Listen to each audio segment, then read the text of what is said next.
welcome to Take Me With You, episode 25. I'm Ryan. And I'm Cheryl.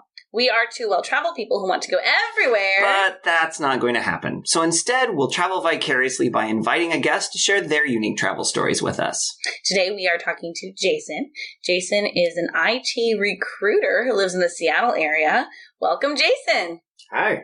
Hi. We're happy you're here. Yes, we are. Thanks for having me. Do you like to travel, Jason? I do. Wow. I hope the answer is yes. Otherwise, he shouldn't be one of our guests. This is some good intro banter we have going on here. Travel. So your mom grew up in other countries, not grew up, in her adult years was in other countries and stuff like that. Mm-hmm. Did that influence your parents taking you to other places when you were young? I've never actually traveled with my mom out of the country. Really? I've traveled with my dad and my grandfather when I was in 6th grade. We retraced his steps in Europe during when he was there in World War II. Oh, interesting. So that kind of sparked a little bit of, okay, what's out there? And then it wasn't until the year I graduated college before I traveled outside the U.S. by myself. Well, and you didn't even do much local travel when you were younger either, did you? Not a lot. Like I went to the Grand Canyon, went to Mexico a couple times, Vancouver, BC, but that was about the extent. Okay. Yeah. That's very cool. Why, Ryan, it sounded like you were like leaning to a specific thought or something? Well, I mean, so I've known Jason Long time. since, I don't know, maybe when you were in 8th grade, maybe? That's when we're like, all right, we're going to be friends for a while now. But Sure. we probably knew each other a little bit before. Yeah. Did you guys get a heart necklace that was cut in half? And you each had one half and it said friends for a while now on it? How did you know? That's pretty much how that works, yeah. No, actually, I don't know about knew. I knew who his mom was before his mom was his mom. When she had been living abroad and I had heard some of her stories. And then, but when you were in middle school, you had a reputation for never going to any camps. Yes. And not really traveling much. No camp was my name. Yeah. And because of you or because of your mom or your dad? No, it was me. And specifically anxiety issues. But we don't have to go into those. Okay. And then that's fine. This is not a counseling That's podcast.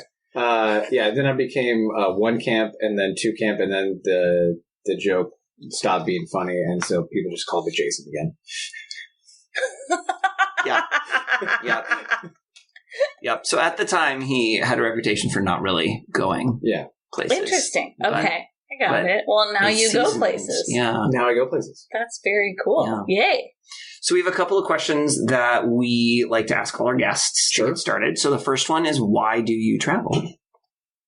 I travel because I like to see cool things and get different opinions on stuff and experience places that I see on media or the internet or whatever. I'm like, that looks really cool to experience firsthand, and I have the opportunity to do that. And so I get to pick and choose, and I do the things that I want to. That's pretty cool.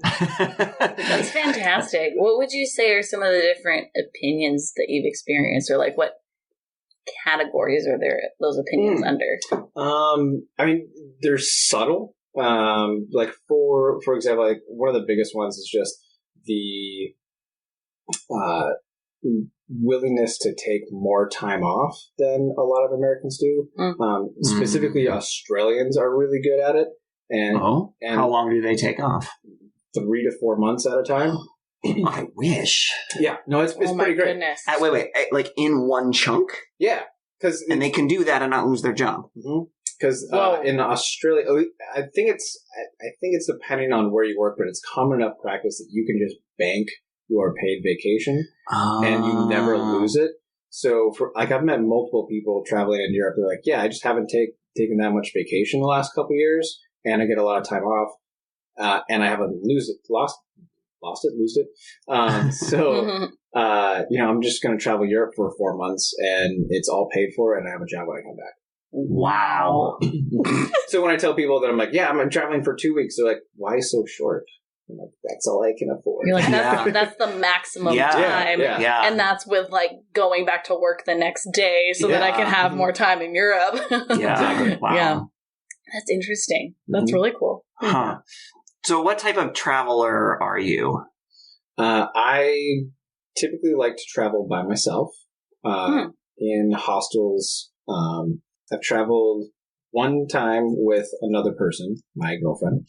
That was an interesting experience because I was traveling solo a week before, and then I met up with her. And we still did the hostel thing, but just when I travel by myself, I have a lot more flexibility and to do whatever I want, or as little as I want, or as much as I want. Yeah. And it kind of pushes me outside my comfort zone a little more and forces me to meet people, which is one of the big reasons why I travel, is to meet fun people doing similar things. And I've found if I have a safety net of people that I know, I don't put myself out there as much. So it's kind of more of a necessity to make friends. Sure. That really turns into some really cool situations. That's so interesting. Are you someone that just kind of makes friends going through life? Like, is that pretty easy for you? Or is it like not normal for you and that's why you do that during travel? I am pretty introverted. Okay. Overall. I very much need my alone time. I feel like I connect with most people pretty quickly, or can find some type of similarity to them in some capacity. That's why I'm in sales.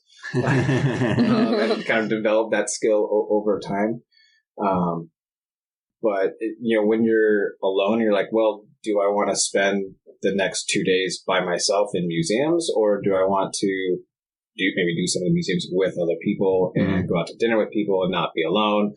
It kind of forces you, hey, that's an American accent, or that's English. I can understand that conversation. Let me introduce myself.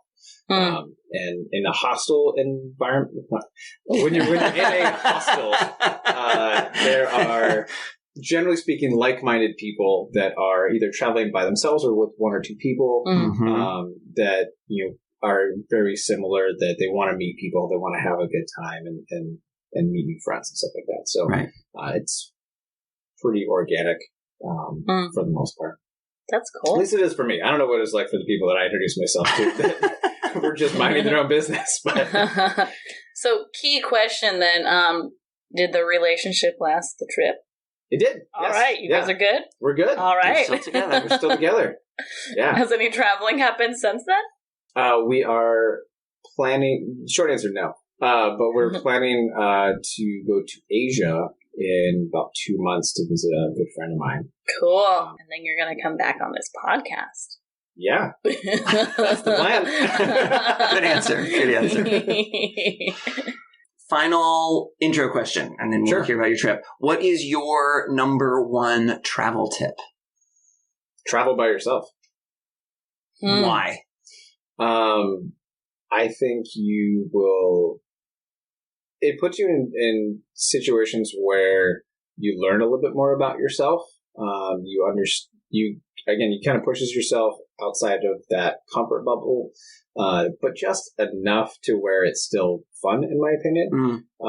Challenging enough that you're got to learn some new skills and take a little bit of a chance here. But for the most part, it just you have a little more freedom. You don't have to, if a last minute travel plan changes, like one time my debit card got eaten and I had to wait an extra day before I left to go to the bank the next day to grab it. And I ended up making more friends there. But if I was with a group of people that didn't want to totally cancel their flight plans for that would have been a lot more difficult. And you just make last minute changes to, the hostel reservations, or if you want to do a hotel, just want to be by yourself, that's totally fine too. But I highly recommend at least one solo trip for at least a couple of days, and then see if you like it. Yeah. So with that, because I've done solo travel and I've done travel with other people. And I think, Cheryl, you've done both. Yes. It, sometimes mixed in with the same trip and things. And one of the things for me that I miss when traveling by myself is the opportunity to share the experience with someone else that then you can then you have those memories that even after you get back, you still have those shared memories. And I know you talked about meeting people, so you're maybe not doing things completely by yourself necessarily, but then you come home and they're still just your memories. So how does that work for you? Social media is a wonderful tool. That's a good point. Yeah. I mean, just for example, I met actually two people when I was in Rome on a different trip. And we ended up spending about 2-3 days together, and just kind of traveling around our own little posse. And one of the people was from Guatemala. We ended up keeping in pretty close contact via Facebook and Instagram. And then a year later, we met up again in Greece and traveled again. So, cool. Yeah, social media kind of creates, even though you're not physically there, you can still, send funny pictures and make jokes and, develop your own inside jokes and stuff like that. So, that makes it a lot easier. But also, you got pictures you can show people, and that kind of works too. Okay. That's a good point. I'd say there is a different community aspect that happens, especially when you're on the trip and posting about it for your friends back home to kind of have an experience with you or say, oh, I've been there, things like that. My question about traveling alone, there's things I really love about it. And then there's things, I'm a very social person, so I think the shared experience part is really important to me. There are things I do like about traveling, especially if I'm going to visit somebody I know, that it's kind of fun to visit them on my own sometimes. But you were mentioning the debit card example. Oh, sure. I found when something goes wrong, I would so much rather be with somebody than be on my own handling the situation. So I guess I'm curious, but that might have to do with how I handle stress, or you know what I mean? Things like that. It's I'd rather go through that with somebody. I think sometimes just maybe making decisions with somebody else there, trying to problem solve whatever the issue is can be nice. So I guess I'm curious, in those moments, do you find that with your style, you just kind of keep a level head and it's you feel you're not inconveniencing anyone else? Do you that you're on your own for those? Or can you describe that to me a little bit more? Yeah. So generally speaking, I'll still be with people. So my typical thing is go into a hospital, meet one or two people and hey, this is my plan today. Want to join me? We're going to do this walking tour or whatever. And typically people are really down. So, generally speaking, there will be people around me in case all right, where do you want to go to lunch today? Or, I really want to find this. I don't know how to get there. Has anyone else heard about this thing and how to do that? But when it comes to debit card thing, for example, I didn't really, I actually had people around me that were trying to help me through that situation, and the conclusion was come back tomorrow, which meant miss my flight. Boy. But the decision, I like the autonomy to make the actual decision by myself in a way that it's not going to affect anyone else but myself.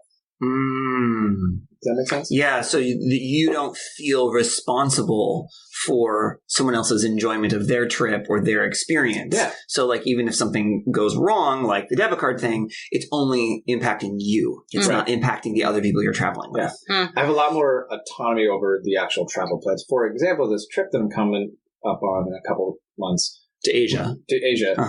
We've been trying to do this for a year. And it's taken this long to coordinate 3 people's schedules. Yeah. That is a lot harder. That's true. Other stuff. And we're still it's going to be 1 or 2 weeks. We haven't booked tickets yet, and it's kind of crunch time. So. Yeah. For international, for sure. Yeah. Okay. All right. So what is the trip that you're going to be telling us about? I'm assuming it's a solo trip. Half solo, half with my girlfriend. Okay, so this is that trip. Yeah, so this is that trip. So my trip was 1 week solo in Prague, Budapest, and Vienna. And then a week. So a week in each of those places, or 1 week where you hit all 3 of those places? 1 week where I hit all those places. So I was moving. And then 1 week in Greece. mostly on the islands. Cool. So, okay, I have not gone to any of those places. Yes. Can I assume that was by train between those cities? That would be the assumption I made as well. Well, because I've looked at train routes along there when I've considered if I'd want to go to Prague, and then I'm like, well, where can you go from Prague and Budapest and Vienna, or like right down there? What did you do? Yes, so it was train. I thought distance-wise makes sense to go train, but logistically it was way better to go airplane. And where was that? I was trying to go to. It's like right next to Slovenia. Austria, Croatia, Italy. Croatia, that's the one. Croatia. Yeah, I was going to go to Croatia, but then logistically that didn't make sense. So yes, interesting. I took trains from Prague, Budapest, and then I flew to Greece. So I'm looking at a map because that's what I do. Mm-hmm. So you went from Prague to Budapest and then to Vienna. Mm-hmm. So you actually went past Vienna and then back. Correct. Okay. Because going from there was more of a flight issue getting from that area to Greece, specifically Athens. Yeah. And Vienna had a direct flight. Yeah, I've run into that before too. Mm-hmm. You can't, well, depending on what you're looking at airlines, especially if you want to do the discount airlines that are way cheaper in Europe, there's only certain airports you can fly in and out of. Okay, that makes sense. All right, so start in Prague and tell us. Prague is one of the places I have not been, but it is on my list. Me too. Mm-hmm. Me too. So what did you do? Include the hostel part, because we haven't had anybody talk about staying in hostels. Correct. So I think that would be really interesting to hear what that culture is like and how you make that work. Yeah. So if you're thinking about doing a hostel, I highly, highly recommend hostelworld.com. Okay. It is just the word is just Hostel World. Yeah. Just because that one movie that one time. Or because it's the word hostel. Yeah, whatever. In the first episode of this podcast, Ryan said that he's not a hostel person in either sense of the word. Have you stayed in hostels before? Yes. You don't like them? No. In Vienna, actually, is where I was in. I mean, they're not bad. It's not your jam. No, it's not my thing. Sure. I'd love to hear more of your perspective, though, because you've done a lot more of it. And so you may have some tips or suggestions that would make me more hostile. Funny. I'm so funny. So hostelworld.com does a very, very good job of ranking and reviewing each hostel, including pictures and locations. And I mean, like very good job of reviews. Like it's very, very well reviewed. There's a ranking system. There's, there's a way to sort. All right. Hey, I want to pay X amount of dollars and I want to stay in a place with, 8.2 to 9.3 rating or whatever it is. Okay. And it, you can sort by, geographically or just, there's a lot of different options to pick and choose what you want. Including different facilities. Like I typically like to stay at a place where there's a laundry facility because I don't want to sit at a laundromat for a couple hours.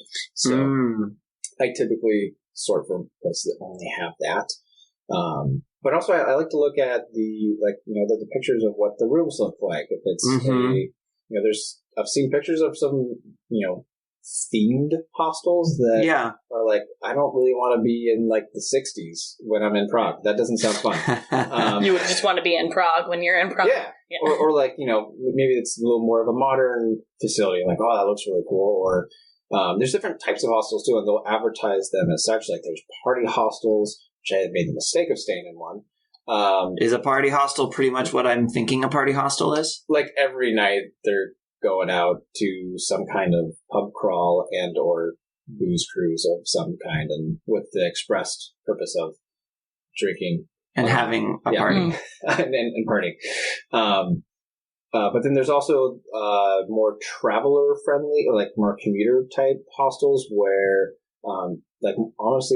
sometimes a lot of business people will just go because if they need to spend a cheap night somewhere, they'll go. It's a very quiet area.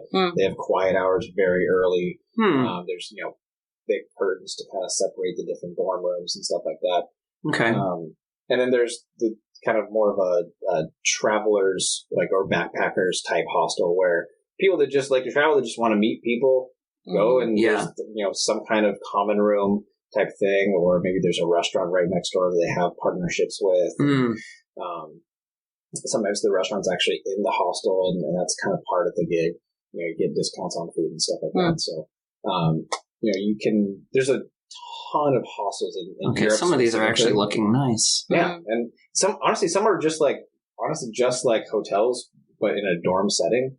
So like you have a pool, and you have different multiple restaurants downstairs, and different types of like arcade systems and stuff like that. You're just sharing rooms. Yeah, there's 4 people to a room instead of yourself. Now, I did stay in one in Florence with my sister, and we had our own room. Yeah. And so when we booked it, we actually thought we were booking a hotel, and it felt a lot like a hotel, other than the price was really good. It felt super private, and it was cool too because we showed up earlier than we could get into our room, so we did the lock up your bags thing, and they're like, here's where you can store your bag, and then it was interesting too because it was a different vibe as far as they were like, if you decide you want to stay more nights, that's cool, just let us know. And so that felt a little different of a feeling, more flexible, and they were also she and I had plans, and we had plans of when we were leaving town as well. It included train tickets. But obviously, they assumed we didn't have plans. We didn't know which makes more sense with that backpacking type of thing. And they were like, "There's pizza downstairs," and so we just did our own thing and treated it like a hotel and left when we were planning on leaving and stuff. But it was kind of cool. It was a nice feeling of I could still feel like I have all the privacy I would want from a hotel, but more of the social aspect and stuff. And they're cheap. Yeah, the average price of a hostel I've stayed in over several trips is probably around $20 a night. That's awesome. Yeah. That's really cool. That makes traveling so much more affordable then. So there's a reason hostels exist. Yeah. So tell us about Prague. Prague's awesome.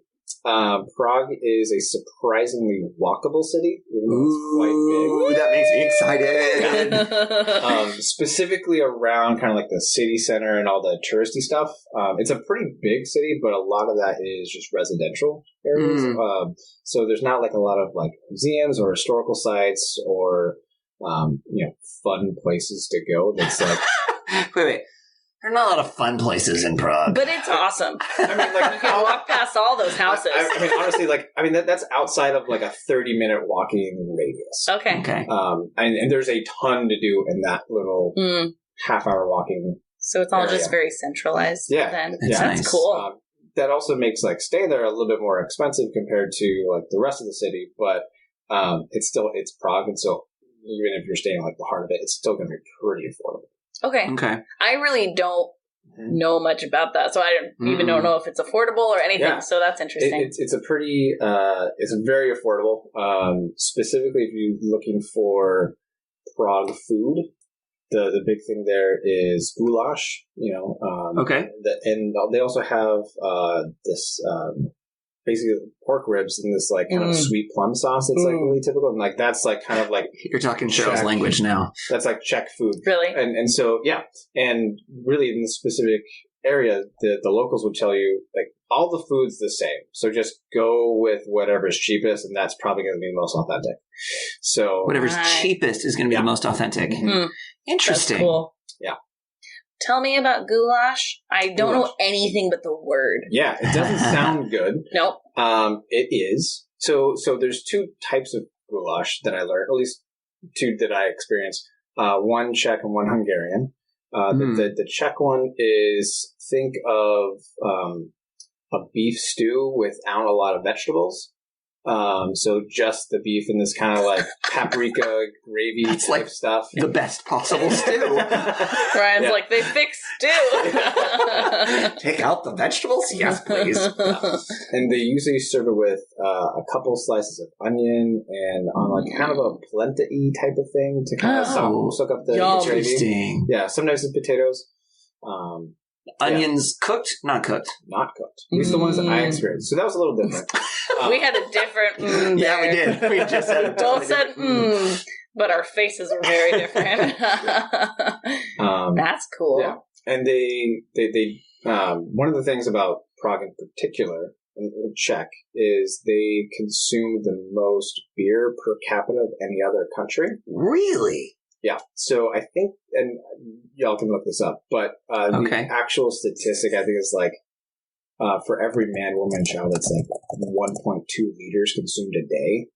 World's biggest beer drinkers, Czech Republic, 142.4 liters per capita. I don't know how much, if that's like per year or per day. That can't be per day. That's a lot. 142 liters per day. That's definitely not it. That has to be per year then. It says per capita, but I don't know what that means. But it is. It's on the top. Second is the Seychelles.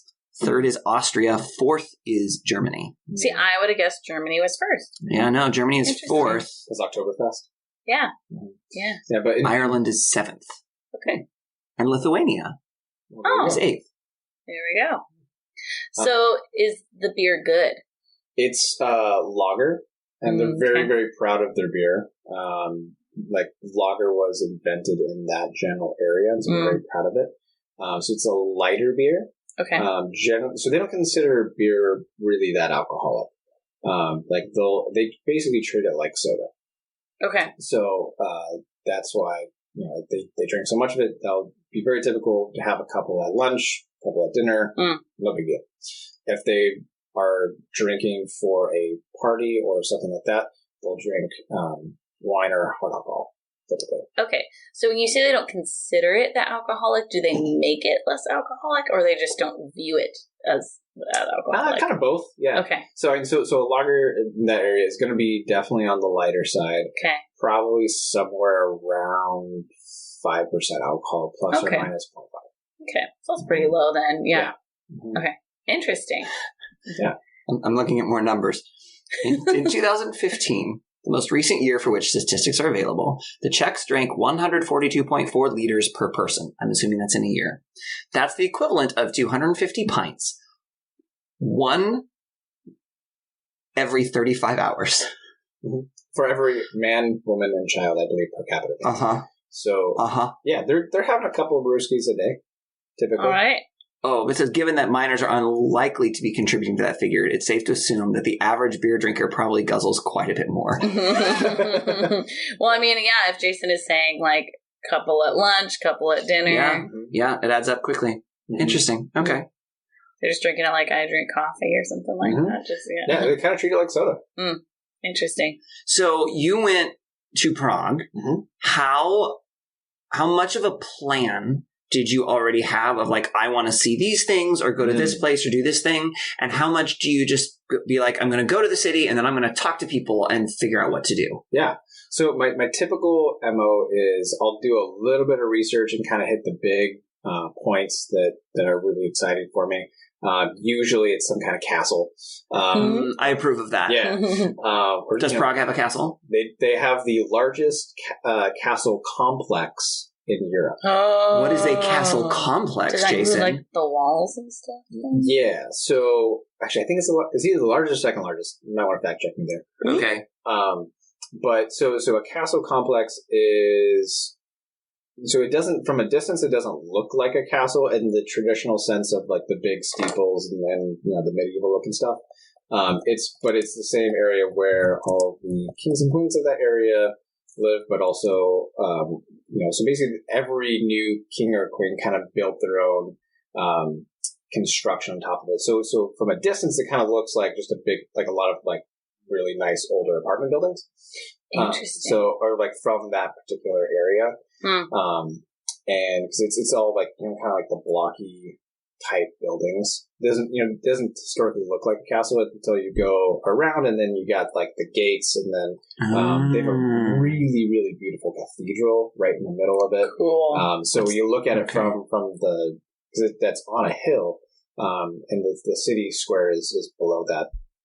And you look up, and if you didn't know any better, you're like, oh, that's the castle. It's a cathedral.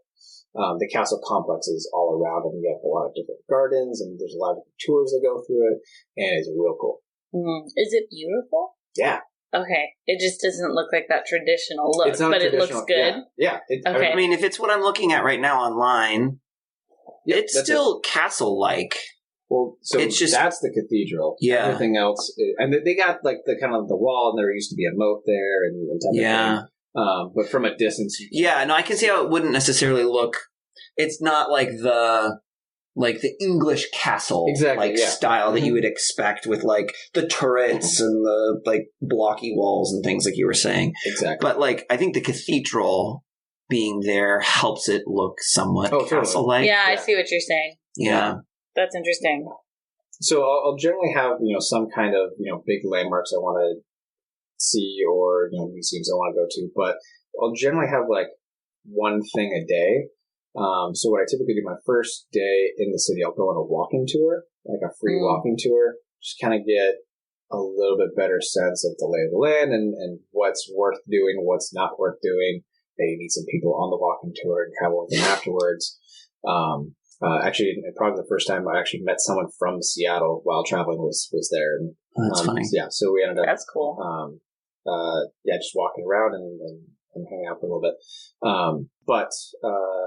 Walking tours are free. You pay typically what you think they're worth. So if it's a bad tour, you tip a couple bucks. If you think it's really good, I've tipped as much as like $15 before. So it's free in that there's not an upfront price. Correct. But there is an expectation that you will tip based on how good it is. Yeah. The general spiel for the tour guide is like, hey, this is my full-time job. You didn't pay to do this, but I would appreciate any, amount of, like, basically I get paid off of tips. So pay me what you think I'm worth, and that's all I can ask for. And is that through like the tourist office where that how do you find these free, not free tours? So there's usually a lot of them. Usually the hostels are connected with an organization that does that. Okay. That makes sense. And the organizations typically will do a walking tour, maybe a pub crawl, maybe a couple other kind of touristy type events throughout the city. And so if you have a good time, you've had a good experience with that, like probably a pretty good chance that the other things that they offer will be a similar type of quality. So if you don't like it, pick something else. If you do, keep going. What a strong motivation to do well at your job. Yeah, for sure. Yeah. That's interesting. Yeah. Very cool. So what are some other main attractions that Prague is known for? The Castle Complex is a big one. The astronomical clock. Yes. Yes. Yeah. Oh my gosh. Cheryl, you need to look up a picture of this thing. Okay. It's amazing. It's pretty cool. And there's a lot of history behind it, and it's pretty dark. The history is dark? Yeah. For the clock. Yeah, is it like hard to see the clock? It's at nighttime. The person that created the clock, the I'm so sorry to interrupt you, but it looks so cool. Yeah, right? It's really cool. Ooh, sorry, continue. So it's a pretty gruesome tale, but when it was invented, it was a big tourist attraction, several hundred years ago, and the city of Prague basically wanted to make sure that the inventor couldn't go to another city and make a similar type of thing. So they made his body not able to work again without killing him. His body not able to work again. I believe they plucked out his eyes and cut off his tongue. Yeah. And so to say F you, he went up at the top of the tower and basically fell on it and killed himself, but also in the process broke the clock. What? So the clock was broke for several hundred years before someone else was smart enough to fix it. Really? Yeah, it was that advanced. Now, did you learn this in one of these walking tours that you did? This is the spiel I got from a walking tour. So fact check me, please. But that's what I've heard. Wow. That's interesting.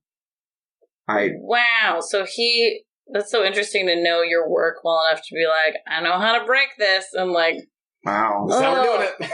And without vision. Yeah, I think you just got something to take, because it's on, I believe it's right next to the town hall building. So someone just took them up to the top and oh my gosh. Like, thank you, bye. That's an interesting friendship right there. I don't think I would agree to help my friend in that way, but I would agree. Yeah. Wow. Okay, well, I think we need to move on to Budapest. So, Budapest is cool too. Budapest is a lot bigger than Prague walking ways. Just looking at a map, it doesn't necessarily look too big of a difference, but I remember when I got to my hostel and they were kind of telling me the different landmarks, And I'm like, oh, that's just a couple blocks up this way. That's like, what, a 5-minute walk? There's like, maybe like 15 to 20. So just more spread out. Yeah, it's way more spread out. It's separated by certain districts. So on the river, there is like the tourist district, which has a ton of Michelin star restaurants and a lot of really, really expensive hotels. I believe the Four Seasons there is like one of the most expensive Four Seasons in the world. And that's where you stayed? The Four Seasons hostel? No. Yeah, it was $21. Yeah, so basically the first thing that the people at the hostel told me is like, all right, don't buy anything in this district because it's going to be too expensive. Go to the Jewish quarter, which is where all the cool young hip people are doing things. And it's like basically where all like the cool non-Michelin star restaurants are. And there's even a couple of restaurants, there's multiple where Michelin star the chefs basically they kind of make their own like little pet project restaurants. So there's this one place that's just like, it's a soup place and they make a new soup a day and it's really good. And there's a line out the door and there's no room to sit. So it's almost like their hobby or something? Kinda, yeah. Okay, so cool. For those of us who maybe don't know what Michelin star means, I'm assuming it doesn't mean tires. It doesn't mean tires, but it is from that organization. Oh, okay. So it's connected to tires. It's connected to tires. I don't want to eat tires. No. I'm a little fuzzy on the origin of it, but I believe it was something to basically Michelin is a tire company, and they wanted to make a book of the best restaurants on certain road trip tour destinations and things like that. Okay. And so basically in the restaurant business, if you have one Michelin star, you're like top 1%. If you have 2 Michelin stars, you're just like extra next level. 3, there's just a handful of restaurants in the world that can do that. And those are the official names of the levels, right? Extra next level. Yeah. Only a few restaurants in the world. But those are you have 1 star, 2 star, 3 star. Right. Interesting. Okay. I've heard of them a lot, but I couldn't have told you any of that. So that's interesting. Typically think of like fine dining, like really expensive restaurants. There's a couple in Asia that I've heard of that are just like regular street foods, but it's like there's like anonymous inspectors, Michelin inspectors who go to different restaurants that are in contention for like getting the next star, and they'll order something and they have a set list of criteria to do this. It has to be clean, has to be great service, has to be very consistent, and you also have the option to lose a Michelin star if you do not perform to the standards every year. Now, the only thing that I can think of, and I don't know if it's actually Michelin star or not, but it reminds me of the movie Ratatouille. That's what I was thinking of too.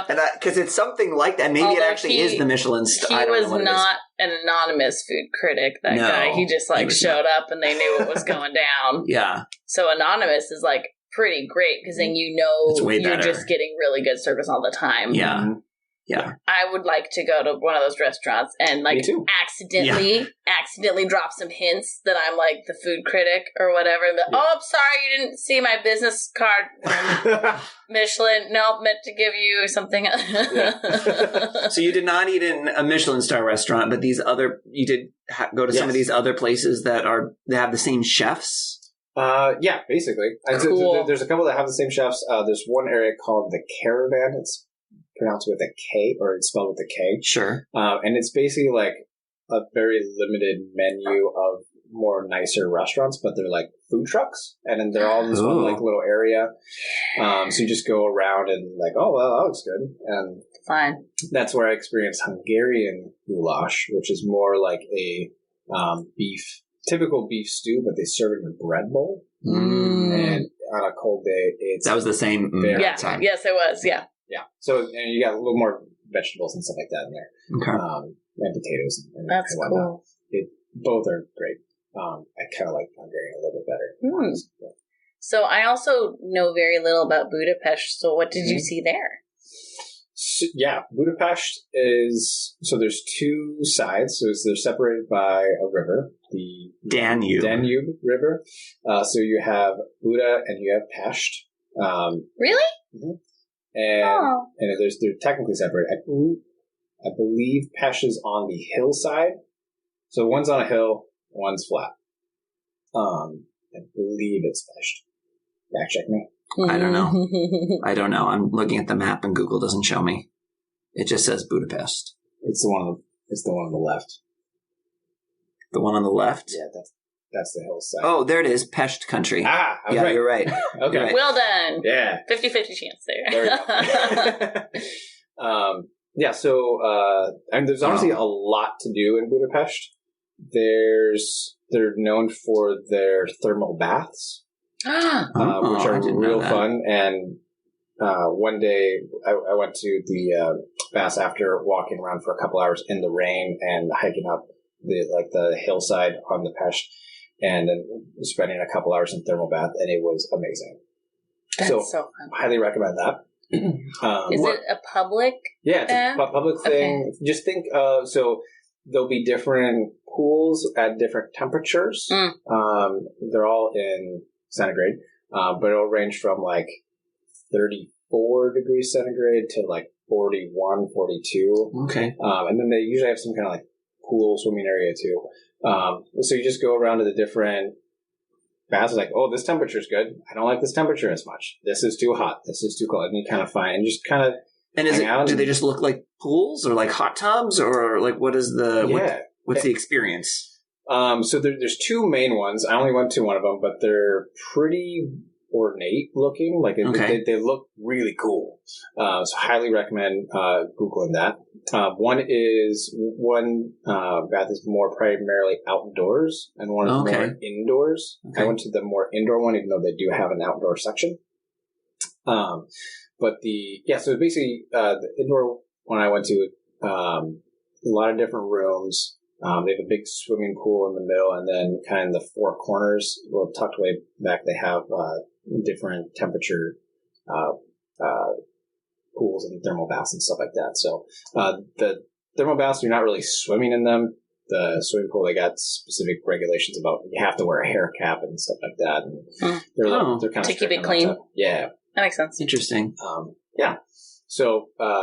It's just, especially if you've been walking around for a while and just to sit and soak, it's awesome.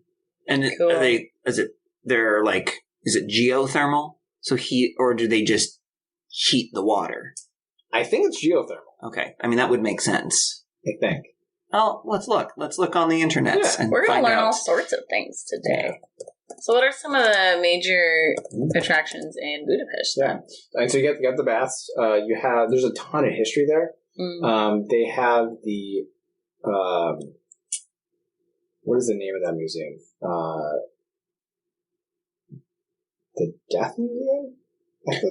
I just saw the Terror, the Museum of Terror. The Museum of Terror. Yeah, it just popped up. Thank you. Yeah, why? I saw that. Sounds like it's going to be a tour of a bunch of horror films. Yes. It's more of the history of communism in Budapest. Oh. So it starts at the end of World War II and how communism got brought in and what happened. And it's a very, very powerful museum. You walk around the different places and you hear recordings of survivors of these types of internment camps for just the government was mad at them. They didn't break any rules. Or you get people that broke rules, but the rules were really stupid. It's stuff like that.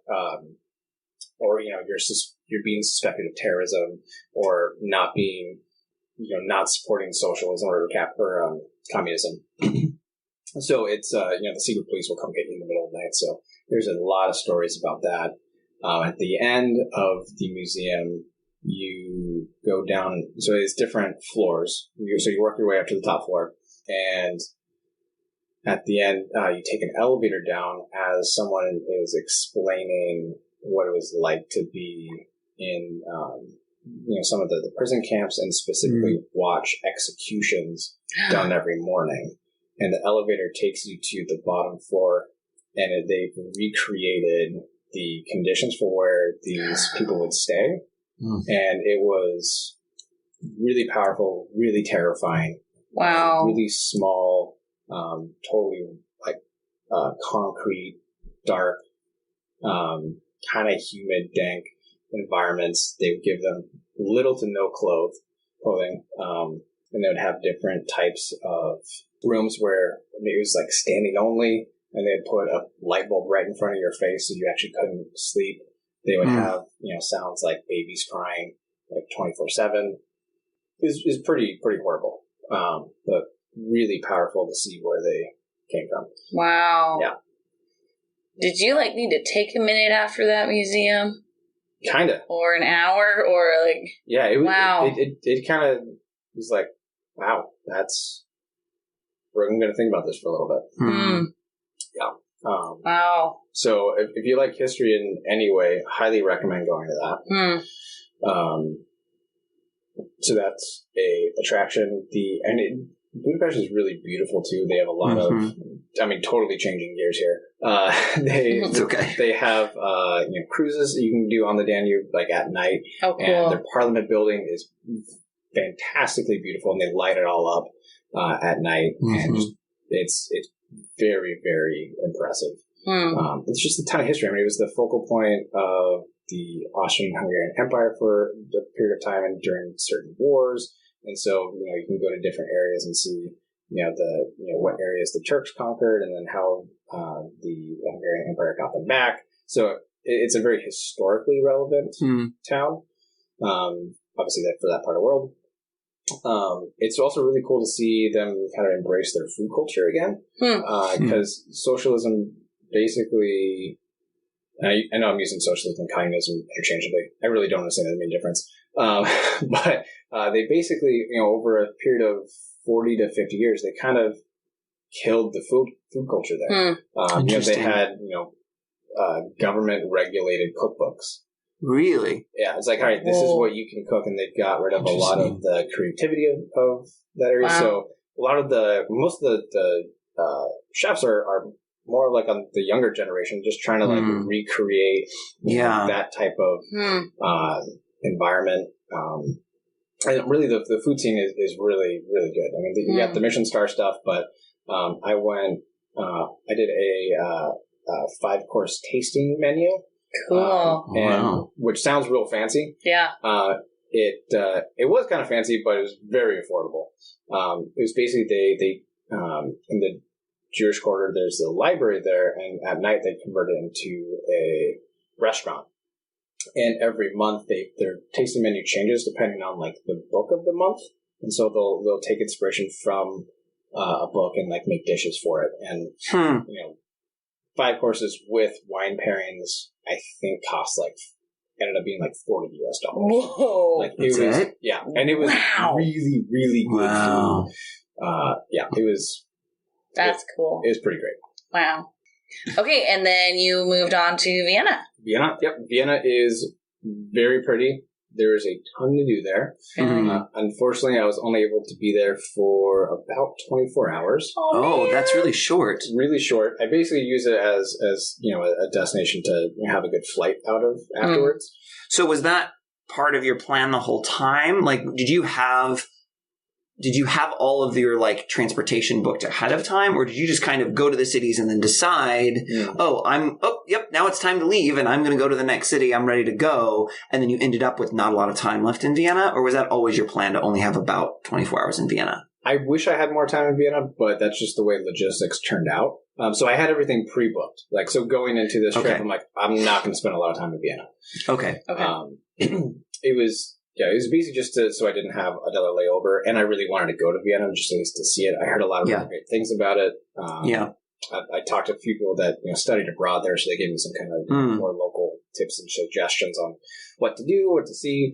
If I was to go back to really any city that I've been to and explore a lot more, it'd probably be Vienna, because there's so much more to do there. Okay. The capital of the Austrian-Hungarian Empire.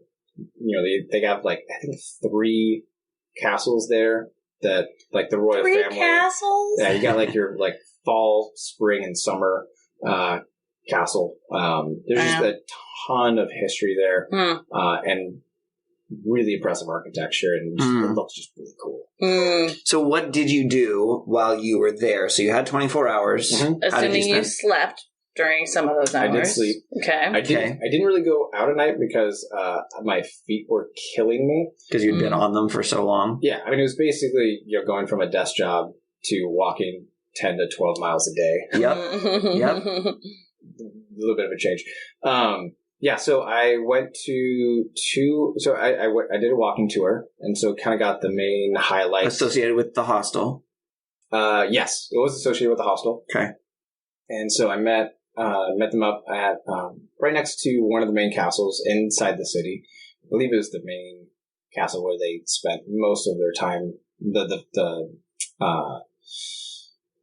ruling family would spend most of their time during their non-summer months. The Habsburgs, or am I totally wrong? The Habsburgs, yes. Yeah. Is that right? I believe so. Oh, look at that! I know some history. Yeah. Although someone who actually knows history is probably correcting me at the moment. Yeah. Email us. Yeah, with the correction. There you go. Or leave us a voicemail. Ooh. So we did a little walking tour, kind of went around the main sites, got a little bit of history, walked through some of where Mozart trained and composed. Did not go inside the symphony buildings or the opera, but walked past them. Are they cool buildings? They're pretty cool looking. Yeah. And there's a thing, I'm going to butcher the actual name of it, but it's something along the lines of the poor man's line.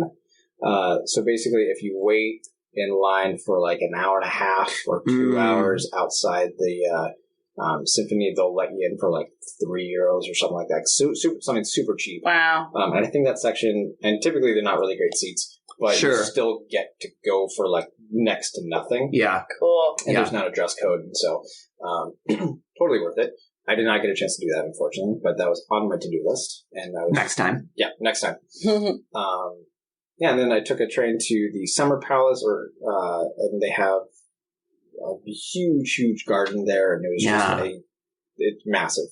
So I've been there, actually. Yeah. And one of the things that I love about it is it reminded me of Versailles in France. Oh. But I loved that so much more because Versailles, I actually did not enjoy Versailles because it was so crowded and there were so many people there. Yep. Whereas the one in Vienna, it was, there were people there, but it was not crowded at all. No. But the layout is very similar. They kind of have like that hall of mirrors type thing. The gardens out back were gorgeous. And they're massive. Oh yeah. We didn't have very much time there. I would have loved to have walked the grounds, but yes, that's a very cool spot. I agree. Yeah. Man, gotta get to the list. Okay. That's so cool. And then you flew out to Greece from there. Yep. Okay. Flew to Athens, spent a day in Athens, and then island hopped. Santorini, Mykonos. And then also on my list. But we will have to hear about that another time that you come. Yeah, because we're running out right now, but we're definitely going to have you back on this podcast. Yeah. Thanks for sharing all that with us. So we have a couple wrap-up questions. Sure. The first one, based on the title of our podcast, Take Me With You. If you could take us with you to just one thing on this whole trip, and he's paying for it, right? Yeah. Okay, cool. Makes sense. What would it be and why? So on this trip specifically, I would go back to Vienna, specifically the symphony, because I missed it. We get to go to the symphony. We get to go to the symphony. He's taking us to the symphony. Oh, thank you. That's really generous of you. Yeah, I know. That's fantastic. Our next question is, what's your next trip? So my next trip is to Asia for 2 weeks, specifically Hong Kong for probably 4 days, Singapore for 3, and Japan for 6 to 7, depending on when the flight is. Holy moly. Yeah. And then you're going to come back on this show and tell us all about it. Yeah. That's the part you forgot to share when you talk. Exactly. Okay, great. No, wonderful. Right. That's so exciting. How fun. That's cool. Do you have any travel questions for us? Yes. What has been your favorite meal while traveling? Oh, Cheryl.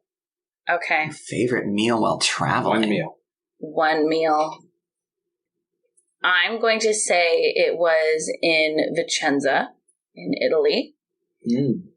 And about half of the reason was because of the setting. But I think that counts, right? Totally. Sure. 100% counts. Atmosphere. So Vicenza is a 30-minute train ride outside of Venice. Okay. And there was an architect that did a lot of work there that my sister, who is an architect, is a fan of. So we went there because of that. Part of the fun part about that, too, was that it was fun to see a place in Italy that wasn't like overrun by tourists. Yeah. And still, you know what I mean? So that was really great as well. So we walked outside of the city about half an hour to this building that she like really wanted to see, and then we were walking back in and we're like, okay, we're getting hungry, we'll see when we see food, which is, you know, very easy in Italy. And we saw this museum and it had a cafe outside of it, and just like in the countryside, middle of nowhere along this dirt road. And we didn't go to the museum, but we did go to the cafe, and it was out on this patio in like the rolling hills in Italy, where you could like hear birds chirping and there was sunshine and it was great. And so just a tiny cafe, like you didn't order from a waitress, you just went up to this little counter and they just had sandwiches or whatever. But I mean, just sandwiches in Italy or Spain or other places was really good. So I thought I was ordering some sort of a panini, because I saw the list of like some meats and cheeses and I was like, that sounds great, I'd like that. So she brings out a meat and cheese platter. And I was like, this is all I need in life is meat and cheese. And I had this cheese that I was like, this is just amazing. And so I asked our waitress what it was, and she's like, oh, it's this Asiago, and it's just from this cow that's like over there. And so it was like very local. Oh and my gosh, the definition of local. Locally sourced. I think so. They're local, so. And oh man, just really good meat and cheese, and what a lovely, peaceful, you know, I mean, after going to like Rome and Florence and Venice, like that vibe was just, it was so chill, and really good coffee there. And so, I just look back on that experience and it was like, oh, what a great moment in time that was. So, awesome. Yeah. So I'm not a foodie. You should change that. There's time. There is time. It's just not going to happen. I enjoy food, but I just don't have that sensitive enough of a palate to like really tell those things that those of you who are foodies are.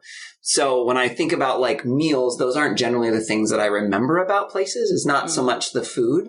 But there were a few things that came to mind when you asked the question. And I think the one that I'm going to pick is from a very long time ago. Okay. It's from when I was in high school, and I went to Ecuador, and there was a woman, a family. This was a while ago. I don't remember, and who made food for our group.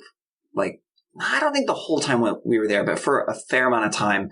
And I mean, it was good, and I don't remember what it was. It was some sort of like tamale-like thing, because it was wrapped in like leaves, like I think corn, like husks or something, and they were like corn cakes, I think, on the inside, and it was just really, really, really good. They were sweet, but not like sugary sweet, and I don't know. It's hard to describe. I don't know what it's called. I just remember it being very good. Yeah. Nice. So there you go. The corn, maybe tamale things from Ecuador, that lady in from that Ecuador. Wonderful woman in Ecuador, which is going to be very hard for anyone else to replicate. Yeah. But perhaps someone who knows more about food than me knows what those things actually are. Well, that's funny that I don't know the name of the place that I went to either. So. Okay. There you go. That was just for us in this moment, guys. There you go. There you go. Good question, Jason. All right. So we are on to the last segment of our podcast called Wish You Were Here. And during this section, each of the three of us is going to share about an attraction that we have seen that we think would be cool for other people to go. Think of it kind of like a postcard, where you would get like those kind of old-timey postcards where you get a really cool picture of a place and says, wish you were here. And there's just a quick little thing on the back about the really cool things that you're up to and doing. So we're going to each share a wish you were here. Cheryl, would you like to start? I'd love to. Great. So I'm going to share about the Coit Tower in San Francisco. Have either of you been there? I have not. I haven't been up it. Okay. I may have seen it. Is that the triangle one? No, it's like a straight up and down. Oh, is that the fire hose one? Is it? I don't know. A fire hose one. Yeah, there's one that it's made to look like a fire hose. I didn't know that. Yeah. I don't actually know much about it. So I don't know. I have been there. Oh, I've okay. seen it. Yeah. Yeah. Cool. I mean, it's like you can see it from all over the place because it's on a tall hill and then it's like a 200-foot tower. I would just say, like, I love a viewpoint. You know, it's really fun. It's really fun to see. And I like climbing a thing sometimes. Oh, did you go up the tower? Yeah. So I went up it, and that was fun. And I went there. I've been there twice. My friends and I, when we were in college, were visiting our friend's house in the Bay Area and then went to San Francisco for the day. Mm-hmm. And they're super into walking. Now I'm super into walking. At the time, I wasn't quite as much. I think I've gone that direction more. We just walked all day long, didn't do any form of transportation other than like we took the BART in and out of town. Yeah. And all day walked. So we walked to the tower and then up the staircases to the top of the hill. That's the base of the tower. Right. And then up the tower. Yeah. So we walked the hill and the tower. But it was really cool viewpoint. I would say it's really neat. And then drove there on a different trip at nighttime. And just we were at the base that time and like really cool night view of the city as well. Yeah. So I would say check it out. Cool. Yeah. Awesome. Mm-hmm. Jason? Yes. I would love to take you guys to a place right outside of Cinque Terre in Italy. I've never been there. Oh, yes, I want to go to Cinque Terre. And sticking with the hostel theme, specifically a hostel there. Really? Really. Okay. I can't remember the name of the hostel. I could probably find it. I think it's probably the only hostel by Cinque Terre that's like in the countryside. So it's not actually in one of the 5 cities. Correct. It's off somewhere. It's about a 20-minute drive from Cinque Terre, like the last city, Montenegro. That's not a city. That's not a city. Well, I mean it is, but it's not part of the Cinque Terre. What's the? How did you know that? Because it's a city-state. Montenegro is one of the city-states. Yeah, no, I'm totally butchering the name. The one that begins with an M that's on the north end. Okay. And how did you get there? You said it's a 20-minute drive. Monterosso? That's the one. Yep. It's very similar to Montenegro. I'm bad with names. That's okay. All good. Yeah, so this hostel is run by 2 brothers. They will drop you off in the morning at one of the cities and then pick you up at night. What? And so the pickup time is between 5 and 7. They'll have a specific time that you can show up. But the hostel is basically in their childhood home that they have outfitted to be a hostel. Oh, that's cool. And it's pretty, older, a kind of castle-y looking house. And just the views like from the bedroom is basically looking out into Tuscany.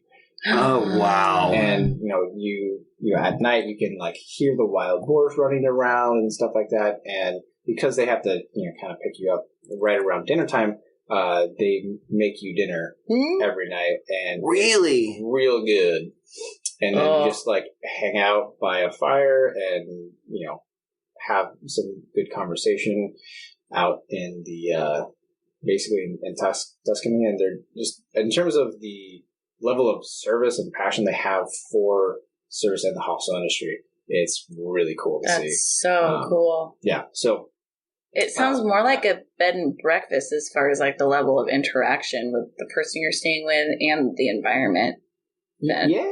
I've never actually stayed in a bed and breakfast. Okay. My parents have. Okay. Seems like more their thing. If I'm honest. But yeah. You might like bed and breakfast because they're very personable and like there's not a lot of rooms and they cook you like a really good breakfast and everything. So although this would be a bed and dinner and taxi, it sounds like. Yeah, for sure.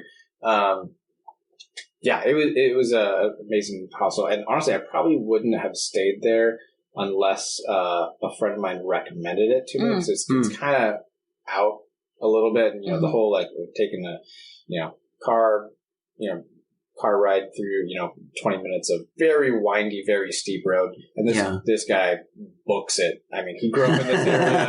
He does this trip a couple times a day. Oh boy! Like if you got some motion sickness, probably wouldn't recommend it. Okay. Good to know. But when you get up, like the views are really amazing and just very good people, and it will be a very enjoyable hostel experience for you. Okay. Great. And what's it called? It's called 5 Terre Backpackers. That's the name of the hostel. All right. Yeah. But there's 2 brothers. And there's more than 5 people that stay there, I'm guessing? So Terre, so Cinque Terre means 5 cities. Oh, okay. So it's just the number 5 and 6. Got it, okay. Yeah. So it's good. Probably, in Italian, it's still Cinque Terre Backpackers. Yeah. Is probably the way you would say it. But we see that it's written as the numeral 5. Yeah. And so it's I see that as translated, 5. Yeah. Cool. And according to my search on hostelworld.com, it's the second option that pops up. Oh, wow. And it's a 9.9 rating, which is real rare. It says superb. Superb. Yep. Yes. And it's the price in the summer is like $30 a night, I think is what it is. But it looks like it has private rooms. So it says dorms from $32.54 and privates from $78.53. Wow. Which is a good price. That's still a and good that price. Includes transportation and dinner. Mm-hmm. That's really cool. That's cool. I want to stay there. That sounds great. Yeah. Awesome. Cool. It's a great one. Thank you. Mm-hmm. Very cool. Ryan. Yeah. So mine is going to be domestic. Okay. So I'm going to recommend the Jack Daniel's Distillery tour. Because you're so into whiskey. I am so into whiskey. That sounds like something I would enjoy. Me too. Well, I know. It actually was so super confused. awesome. So I have family that live in Alabama, and so I went out to visit them several years ago, and they're in Huntsville, which is in northern Alabama, and we were looking for some other fun thing to do while I was there, and they're like, hey, let's go up to the distillery. It's in Tennessee. So you could just drive up. I don't remember how far the drive, an hour, 2 hours, something like that. And so we drove up into Tennessee. And so it's in the town of Lynchburg. Nice. All Good right. name. Which is, now I don't remember if it's city or county, but it's dry. Which I didn't know I had never heard of that. Huh. So there are places in the country where it is illegal to sell alcohol. Still? Yes. A lot of dry counties, dry cities. And so the irony is the city that Jack Daniel's is in, the distillery is in, is a dry county. I think maybe it's not the city, but maybe the entire county. So can they not have a gift shop then? So you can, there's some sort of like special dispensation that while you're on the distillery grounds, you can purchase. But they can't, like, even in and it's a tiny town. Lynchburg is like one road, main street, like 15, 20 buildings. That's the whole thing. Right? But they can't sell, they have all sorts of like memorabilia, but you can't actually buy alcohol there. So I was really hoping you'd tell me it was like its own country or something like that. No, I'm sorry. It's not that cool. But the tour was really interesting. Obviously, I'm like a science person. Mm-hmm. So while I don't necessarily care about the alcohol itself, the process is really cool. Mm. And so they take you through and show you all of these different, they're big vats, and they talk about the whole thing. And at least our tour guide had a very strong Southern accent, which I think added to the experience. That's great. And then we didn't do this because it was already booked, and so it was booked ahead of time. But you can eat at Miss Mary Bobo's boarding house and restaurant. Yeah. Which is apparently a whole big deal. They do this big, like, I think Southern style meal, big giant table with everybody's at the same table. It's this whole big experience, which would be really fun. You just want to make your reservations ahead of time. And we did go look at it because, I mean, it's Miss Mary Bobo. How could you not? Right? So that's great. Yeah. So, I mean, it's a fun little town that feels like you're back in time, maybe by 100 years. Nice. And the tour is really fun. The whole, like, the grounds are beautiful. There's a beautiful, like, main kind of house area, building, visitor center thing. And it's just really cool. It's out in the middle of nowhere, but nice. It's cool. Have you gone on other tours where they show you how they make various kinds of alcohol? I'm trying to think. Like a brewery tour or anything else like that? Don't think so. We got to take you to sometime because there are some really cool tours like that. I'll be going on one this summer. Okay. So, which one is that? You're not allowed to say? No, I am. I'm jumping the gun. I think this is the first episode that I've mentioned this on the podcast. I'm going to Ireland this summer. Ooh. So, but we are not planning to go to Guinness, actually. Really? Okay. No, because neither of the other two people that I'm traveling with care a ton. And for most of the stuff we read online, it seems like it's much less about here's how the beer is made and more Guinness. Exactly, okay. Which the three of us don't particularly care. So there's another distillery up in Northern Ireland that sounds way, way cooler. Cool. Bushmill, I believe. Oh, yeah. So nice. We are going to go to that one. Cool. So that's awesome. Yeah, so that'll be cool. That's great. But I mean, there's cool ones around here, too. I'm sure there are. Yeah. Yeah, there's some interesting stuff. Yeah. Okay. Maybe we'll have to do it. Yes, that sounds great. Jason, thank you so much for coming on our podcast. Thank you for having me. Yes. Yay! It was fun to hear about these places that most of which we haven't been. Yeah.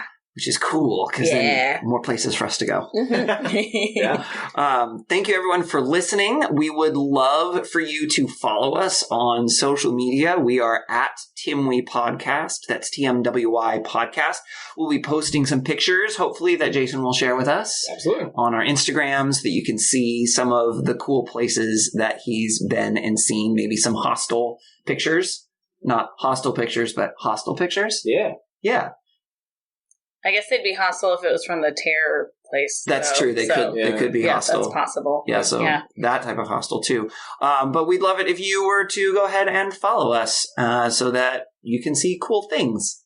You can also email us at timwepodcast@gmail.com and send us corrections on all this fact-checking we were doing today. Yes, or please. You can send us guest suggestions or questions or travel stories or reasons that you like to travel alone, maybe. Yeah, absolutely. You can also call us and leave us a voicemail, or you can send us a text message to 406-763-8699, or if it's easier to remember, 406-POD-TIMWY. Please also, whatever you're using to listen to us right now, please rate, review, and subscribe so that you don't miss any of our cool stories from our awesome guests like Jason. Yeah, that also helps more people find our podcast, so we always appreciate that. Absolutely. As always, thank you so much to Beth Morrell for our awesome artwork. You can check out more of her wonderful artwork at Beth Is Something. All right, that's going to do it for this episode. One more time, thank you, Jason. Thank you, Jason. For joining us. Thanks. I hope you had a good time because we enjoyed having you here. Yes, we did. Absolutely. Wonderful. All right, so until next time, please remember to take me with you. Take me with you.